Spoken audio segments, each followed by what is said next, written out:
Bonjour Édouard. Tu as été amené à venir vers nous ici à l'espace Jardiner C'est possible pour animer des conférences et des ateliers dans le cadre de l'université d'été dont le thème est cette année, donc en août 2011, l'empathie.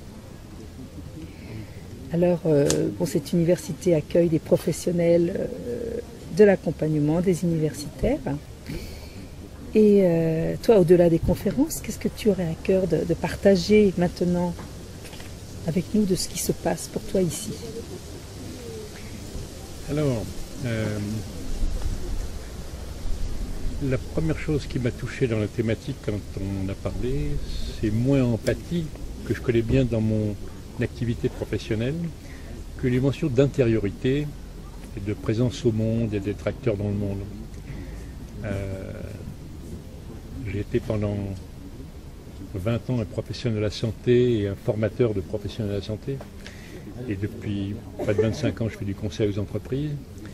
Et dans mon parcours, l'Asie a été importante, non seulement pour les pratiques de médecine chinoise ou d'arts martiaux, de tai chi chuan, mais aussi pour la conception de l'être humain, qui ne doit pas être dissocié entre la personne publique et la personne privée. Et le développement personnel ou le développement spirituel. J'ai fait partie de l'association Psychologie Transpersonnelle pendant 10 ans, dans le prolongement de Jung, Maslow, et chaque être humain a la possibilité de s'épanouir dans sa vie avec toutes ses composantes. Et en particulier, quand je parle de spiritualité, c'est d'une spiritualité civile.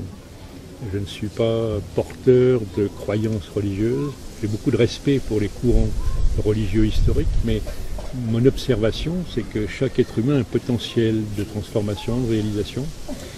Et comme je suis un paysan pragmatique, ce qui m'a intéressé de partager avec les gens de l'espace et les professionnels de l'accompagnement, c'est ces approches concrètes de la vie quotidienne. Les Indiens appellent ça le karma yoga, le yoga de la vie quotidienne. Au lieu de faire des postures de yoga, c'est chaque acte de ma vie quotidienne qui est l'occasion d'être conscient de ce que je fais, d'être lucide, réaliste, et d'en faire une occasion de faire mieux que la fois d'avant. Donc ce sont des occasions de transformation. Et c'est avec beaucoup de plaisir que je partage ça avec la population de l'espace dont je connais les valeurs, l'histoire, la culture. J'ai été très proche de Yves et de son frère dans les années 70, début des années 80, de Jacques Donard. Donc il y a une communauté, une fraternité professionnelle ancienne, très ancienne. Et il y a des choses méconnues sur le plan culturel.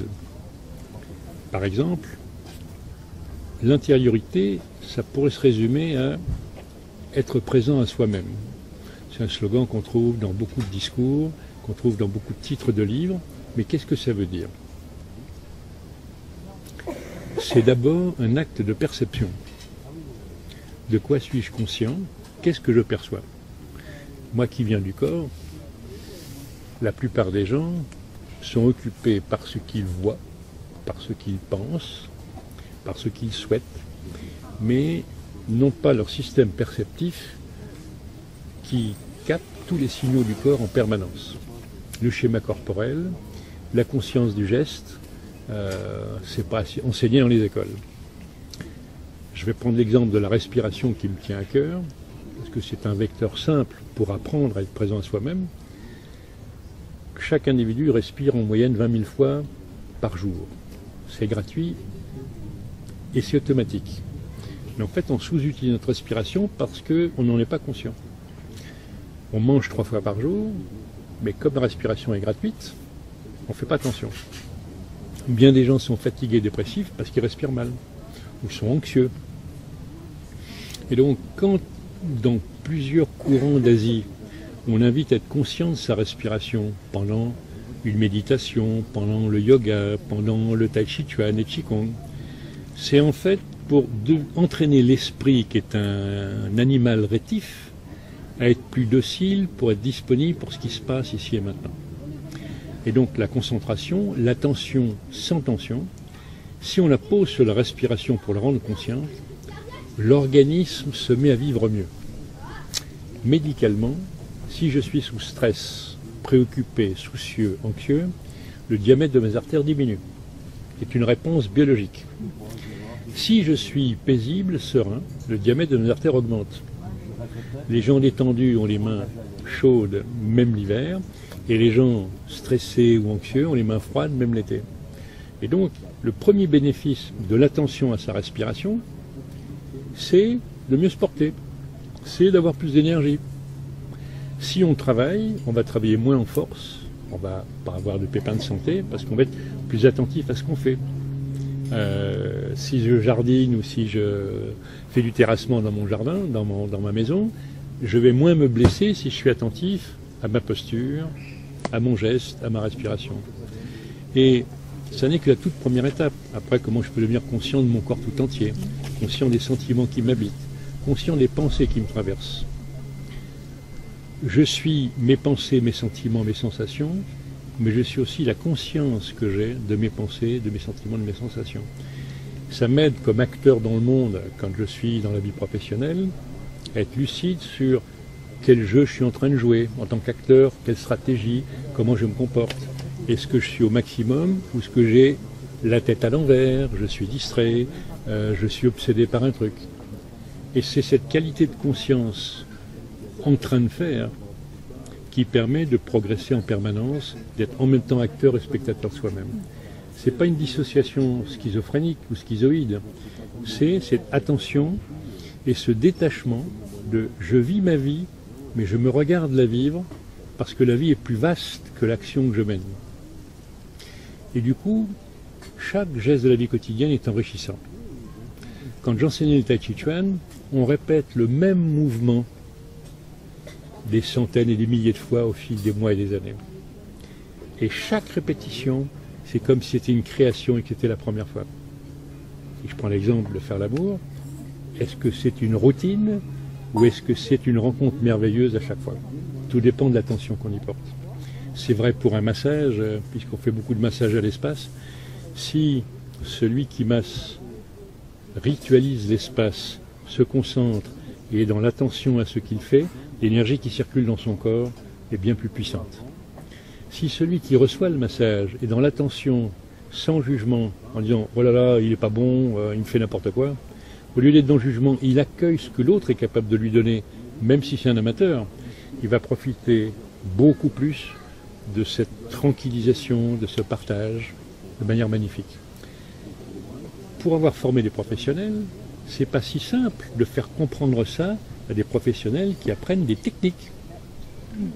Le massage suédois, on est local, on pétrit la masse pour la rendre plus fluide, plus souple, et puis on tchatche, on discute, mais souvent superficiellement avec la personne. Il n'y a pas d'écoute, quoi.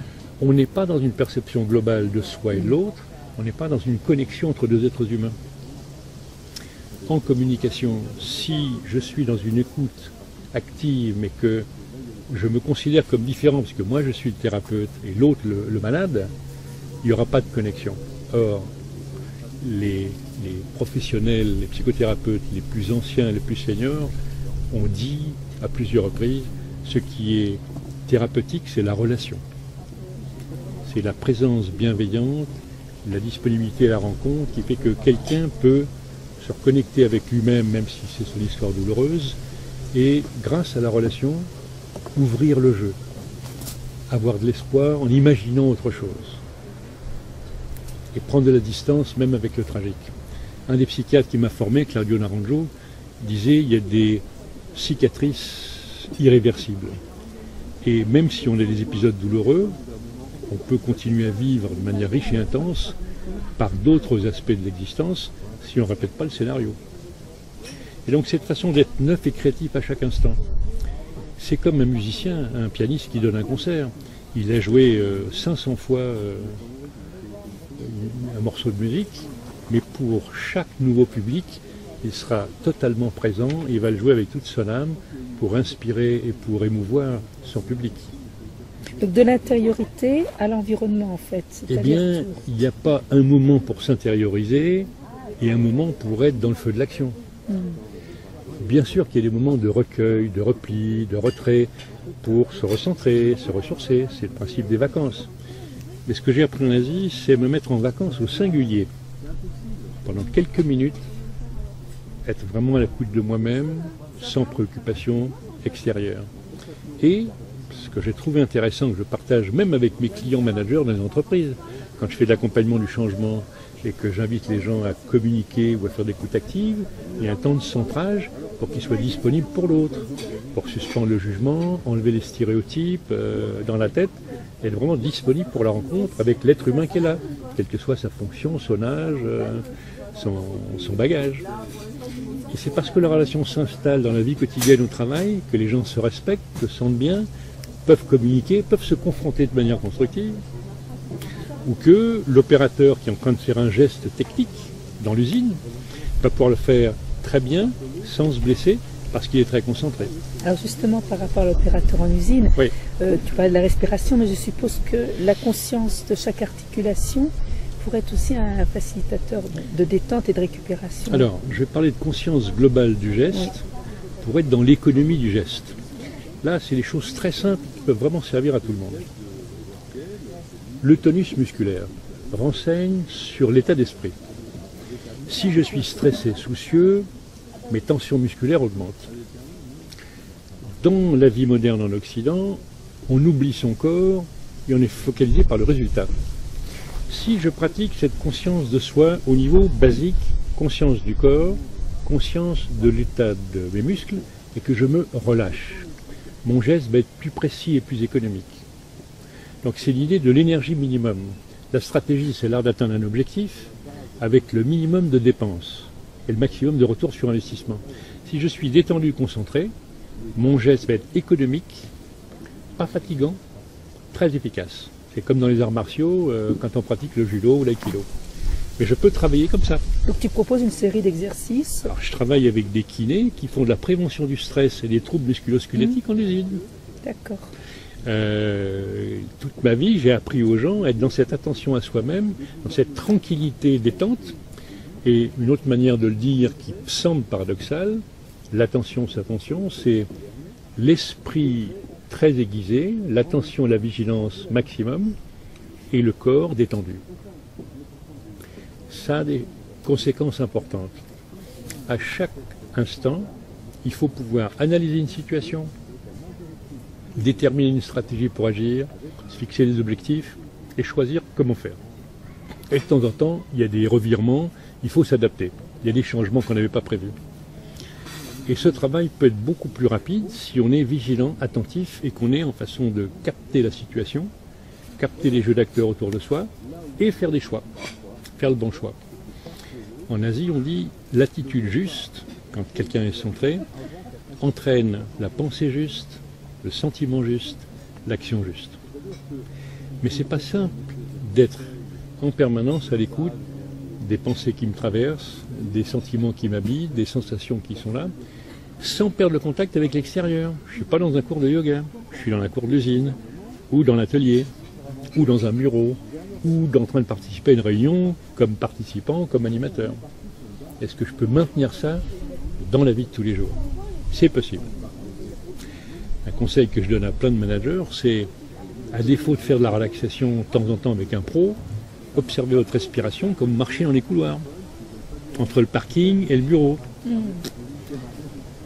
En pratiquant 10-15 minutes de ci, de là tous les jours, on peut de plus en plus être conscient de sa respiration en permanence pour gérer ses variations émotionnelles, ses coups de chauffe.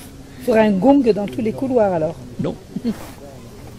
C'est la responsabilité de chacun de vivre pas à côté de ses pompes, mais bien installé dans son espace. Donc pas de maître, d'assumer. Soi-même étant son maître. Oh, c'est l'école de la vigilance, Karma Yoga, de la vigilance permanente. Il n'y a pas un temps on peut toujours à nouveau approfondir dans des moments privilégiés, mais plus je le pratique dans la vie quotidienne, plus ça me rapporte en termes de détente, bien-être, joie de vivre, efficacité.